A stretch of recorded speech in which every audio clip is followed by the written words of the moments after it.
Yellowstone की सख्त सर्दियों में जिंदा रहना कोई आम बात नहीं, एक बहुत ऊंचे दांव का खेल है। आज हम कुदरत की सबसे ड्रामाई जंगों में से एक को समझने की कोशिश करेंगे, एक ऐसी जंग जहां ताकत से ज्यादा अक्ल काम आती है। इस बात को जरा सोचें कि जैसे जैसे दर्जा हरारत गिरता है तो एक शिकारी सिर्फ जिंदा नहीं रहता बल्कि वो और फलता फूलता है। सर्दी उसकी सबसे बड़ी दोस्त बन जाती है। तो आखिर वो कौन सा शिकारी है जो सर्दी में और ताकतवर हो जाता है? भेड़िया। और इस पूरी कहानी में हम देखेंगे कि इनके लिए सर्दियां सिर्फ एक मौसम नहीं, ये इनका वक्त है। ये ताकत का खेल नहीं, ये तो असल में सब्र का इम्तिहान है।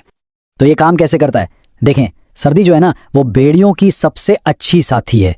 वो उनके शिकार की तवानाई, उनकी ताकत रोज थोड़ी थोड़ी करके खत्म करती रहती है और इस तरह खेल आहिस्ता आहिस्ता भेड़ियों के हक में चला जाता है। और इस कहानी के बिल्कुल मरकज में एक ऐसा गूल है जो किसी अफसाने से कम नहीं, ड्रोइड वुल्फ पैक। इनका शुमार येलोस्टोन के सबसे बड़े और हाँ, सबसे ताकतवर गूलों में होता है। अच्छा, तो आप चलते हैं उस लम्हे की तरफ जहां सारी कहानी शुरू होती है। एक ऐसी सूरत हाल जिसको हम दरिया का किला कह सकते हैं। ये वो मकाम है जहां हिकमत अमली सीधी ताकत से टकराती है। मंजर कुछ यूं है कि एक बड़ा तगड़ा सा नर हिरन यानी एल्क भेड़ियों के पूरे घोल से घिरा हुआ है। आमतौर पर तो यही उसकी जिंदगी का आखिरी दिन होता, मगर उस हिरन के पास एक मंसूबा है, एक ऐसा जबरदस्त दिफा जो पूरा खेल पलट देता है। जरा देखें वो करता क्या है। वो सीधा दरिया के अंदर चला जाता है।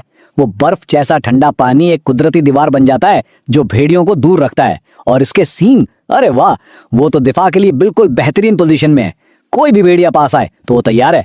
सच में एक जबरदस्त किला बना लिया उसने। और बस खेल यहां आकर रुक जाता है। ये एक सोचा समझा तातुल है। दोनों तरफ हिरन भी और भेड़िए भी एक बहुत ही नाजुक तवाज़ुन में फंसे हुए हैं। अब अगली हरकत ही फैसला करेगी कि होता क्या है।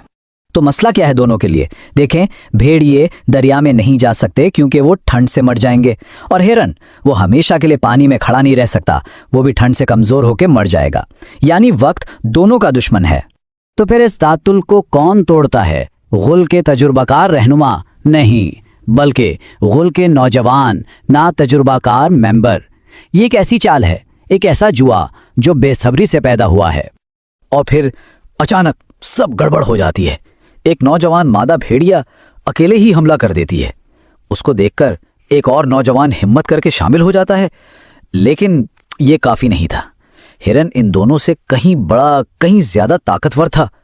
वो बड़ी आसानी से उन्हें पीछे धकेलता है और वापस अपनी महफूज जगह दरिया में चला जाता है। तो सवाल यह है कि यह हमला नाकाम क्यों हुआ? यहाँ एक सख्त सबक मिलता है। एक ना तजुर्बाकार भेड़िया या दो भी एक मुकम्मल तौर पर बड़े हिरन का मुकाबला नहीं कर सकते। उन्हें अकेले नहीं बल्कि पूरे गौल की ताकत और हिकमत अमली की जरूरत थी।